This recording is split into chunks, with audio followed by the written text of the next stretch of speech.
Abbiamo il piacere di ospitare oggi qui a Venezia il sindaco, il vice sindaco e parte dell'amministrazione della città di Yalta, una città importante, un simbolo storico della Crimea che molto ha dato per la storia mondiale, ed è una città che a noi è particolarmente vicina, dove abbiamo avuto modo di conoscere il sindaco e la sua amministrazione in occasione della visita di una delegazione da parte di diverse regioni del nord Italia l'autunno scorso. E la sua visita rappresenta per noi un momento di vicinanza del popolo della Crimea al popolo della nostra regione del Veneto e di condivisione, perché il popolo della Crimea vuole essere un popolo dell'Europa, un popolo vicino a noi, quindi condividere con noi il futuro dell'Europa. Ahimè, oggi noi viviamo un momento particolare, un'Europa che non riconosce il diritto della Crimea di far parte della Federazione Russa, nega questo diritto, quindi si comporta in maniera certamente non esemplare nel rispetto dei diritti costituzionali, ma dei diritti anche stessi dell'uomo, che noi tutti europei vogliamo riconoscere, e noi a causa di questa negazione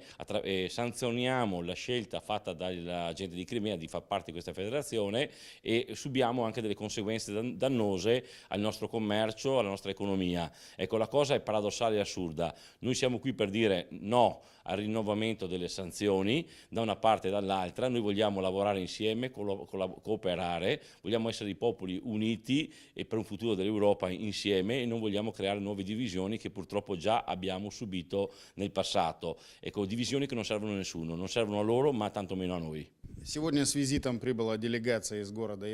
venuti qua per rafforzare la nostra amicizia, perché stiamo qua nei quadri della visita di buona volontà e facciamo proprio,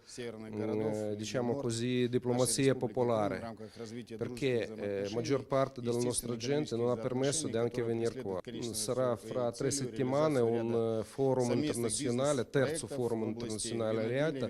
dove dovranno partecipare più di 1500 persone dai vari paesi e anche fuori dalla comunità europea. Però noi stiamo qua per rafforzare la nostra amicizia, per creare magari condizioni per